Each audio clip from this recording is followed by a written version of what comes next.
Hello everyone. उम्मीद करता हूँ आप सब अच्छे होंगे। दोस्तों एक जैसे कि आपने थंबनेल में देख लिया होगा कि आपके जो मेन डाउट है, सबसे पहले एक ये है, मेन डाउट आ रहा है कि सिलेक्शन कितने पर होगा, कितनी कट ऑफ जाएगी। तो ये जो मैं आपको लिस्ट कुछ दिखा देता हूँ, मेन जो उन मेन एरिया की दिखा देता हूँ। सबसे पहले उत्तर प्रदेश की 7वीं लिस्ट है। 7वीं लिस्ट ही आखिरी लिस्ट मानी गई थी और उसके बाद लोगों की लिस्ट नहीं निकली थी। अगर कोई निकली है तो प्लीज़ मुझे कमेंट में बताएं। और ये आप देख सकते हैं कि किस तरह परसेंटेज गई थी। मोस्टली आपको 95 90, अगर कोई आपको 85 या 80 की उसमें रीजन में दिखेगा। 1 मिनट, यस, ये आपको 89 में दिख रहा है, तो वो भी सिर्फ एक बच्चे है, वो भी एससी कैटेगरी से है, वो भी फीमेल। उसके बाद में बात करते हैं 88 आपको दिख रहा है, तो ये पीडब्ल्यूडी की सीट है। तो आपको मेजोरिटी ऐसा दिखेगा नहीं कि 95 या 93, मतलब 90 से नीचे तो कोई है ही नहीं। 91 से 91 वाला भी एक आपको मिल गया, ये देखिए एससी कैटेगरी से मिला है। तो ये था यूपी का हाल। उसके बाद बात करते हैं राजस्थान। राजस्थान में भी सेम ही कंडीशन है। राजस्थान में भी सेम कंडीशन ही है और आप देख सकते हैं कि वही 90 वाली लाइन ही चल रही है। तो 90 से नीचे वालों की तो कोई बात नहीं। यहाँ पर एक 84, यस 84 दिखा था, लेकिन ये एसटी कैटेगरी है। तो एसटी कैटेगरी वाले देख सकते हैं ज़रूर, जो राजस्थान से हैं। कुछ स्टेट्स में एसटी कैटेगरी है ही नहीं। अब उसके वजह से यहाँ पर देखिए 85 पे हुआ है राजस्थान में। 1 मिनट, अभी यहाँ पे मैंने देखा था, यस 82 पे हुआ है। 82 पे एसटी मेल हुआ है, पाली राजस्थान। ठीक है, ये 7th या 6th लिस्ट थी। 1 मिनट, 6th थी और इसके बाद एक 7th भी हो सकता ही हो। इसके बाद वेस्ट बंगाल की बात कर लें तो आप देख सकते हैं रीजन जैसा मर्जी किसी ने अप्लाई किया हो। जैसे कुछ लोगों का ये कहना है कि हम ऐसे एरिया से अप्लाई करेंगे कि जहाँ पे कट ऑफ बहुत कम जाते हैं। जैसे ये आप देख सकते हैं वेस्ट बंगाल के अंदर अंडमान एंड निकोबार आइलैंड के दिखा रहा है यहाँ पे। तो आप देख सकते हैं कि यहाँ पर भी कट ऑफ 90 से नीचे गई नहीं है कहीं पे। आप आओ यहाँ पे, एसटी पे ज़रूर जा रही है। एसटी जो हैं उनके लिए 81 जा रही है, लेकिन आर मेजॉरिटी ऑफ जो बच्चे हैं वो एससी और ओबीसी और ईडब्ल्यूएस और जनरल से होते हैं। तो आप इन जो 4 कैटेगरी से, इसमें आपको बहुत मुश्किल है कि आपको 80 वाली लाइन देखने को मिले। मेजॉरिटी आपको 80, यहाँ पे देखिए एक आपको कैंडिडेट मिल गया है। यस, ये ओबीसी कैटेगरी से है, फीमेल, जिसको दार्जिलिंग अलॉट हुआ था और इसको 85% से। तो ठीक है, मतलब 85 आपको रेयर ही है कि मिलेगा। वो भी पता नहीं, शायद 7th लिस्ट में मिला है, पहली लिस्ट में तो मुश्किल ही था, या किसी तरीके से ये एरिया रह गया होगा। ऐसे यहाँ 85 पे है, ये भी एसटी का है। उसके बाद में बात करते हैं तेलंगाना सर्कल की। तेलंगाना भी आपको पता है वहाँ की भाषा जो है वो, तेलंगाना की भाषा जो है तेलुगु है। तेलुगु बेल्ट के भी अगर कोई इंसान है वो देखना चाहे तो देख सकता है कि कितने वहाँ पर भी कट ऑफ कुछ इतनी ही जा रही है। ये 95 वाली रेंज में ही जा रही है। तो उसके बाद कर्नाटका का भी आप देख सकते हैं कि कोई ख़ास, कर्नाटका में एससी में आपको 80 वाली लाइन दिख रही है यू और पर। लेकिन बात वही है कि कर्नाटका की तो मेन वहाँ पे भाषा जो चलती है वो कन्नड़ चलती होगी। यस, कन्नड़ चलती है वहाँ पे। तो उस अकॉर्डिंग आप देख सकते हैं। उसके बाद हिंदी बेल्ट वालों की बात करें, जैसे कि आप बिहार में देखते हैं। बिहार में तो 80 लाइन आपको बहुत मुश्किल है कि आपको 80 वाली लाइन देखने को मिले। जैसे ये देखिए, अगर आपको 85 दिख भी रहा है तो पीडब्ल्यूडी की सीट है, या 86 है तो पीडब्ल्यूडी की सीट है। उसके बाद में आप ऐसे ही देख सकते हैं, ये जितनी भी पीडीएफ है, इसको आप चाहो कहीं से भी आप इतना बस जीडीएस गूगल पे सर्च मार लीजिए कि GDS 2022 merit list, last 7th list आप सर्च मारोगे तो आपको ये लिस्ट सारी दिख जाएंगी। उसके बाद में दिल्ली बेल्ट में भी आप देखोगे तो कोई ख़ास 7th जो था, इसके पहले भी काफ़ी लिस्टें आई थी, उसमें कट ऑफ इससे ज़्यादा होगी।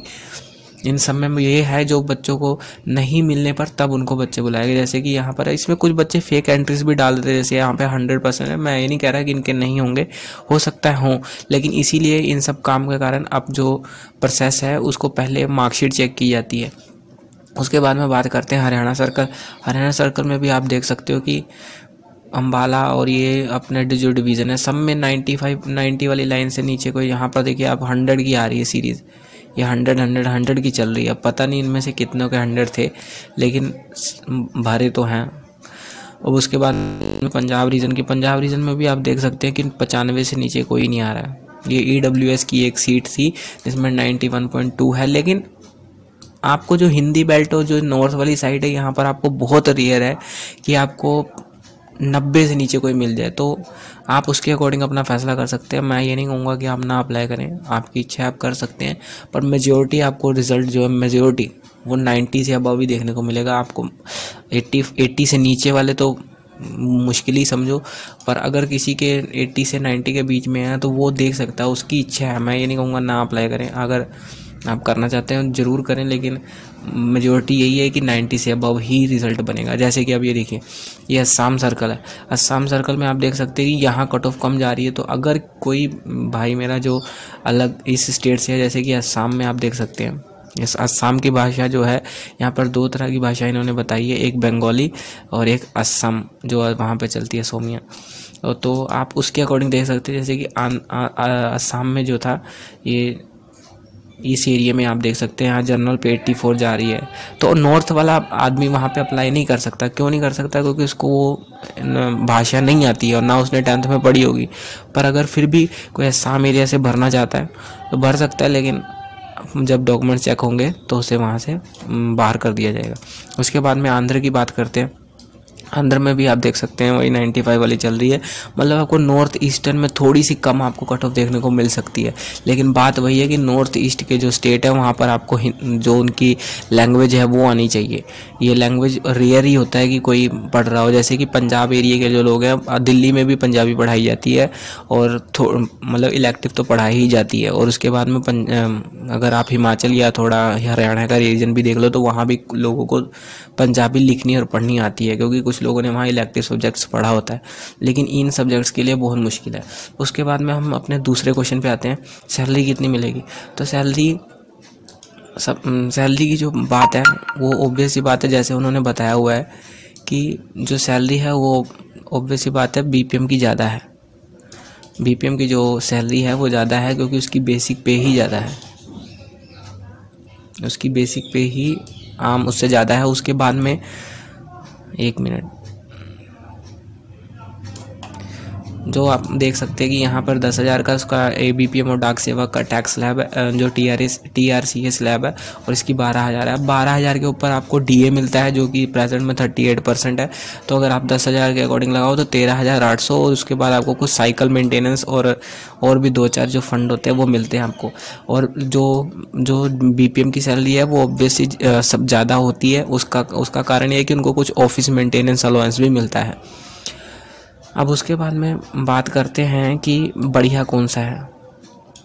अगर बढ़िया की हम बात करें तो सब ABPM बढ़िया है या BPM बढ़िया है, तो मैं आपको हर रीज़न का तो नहीं बता सकता, लेकिन जो स्पेशली पंजाब सर्कल जिसका हमें एक्सपीरियंस है, अगर आप हो सके तो BPM ही ऑप्ट कीजिए।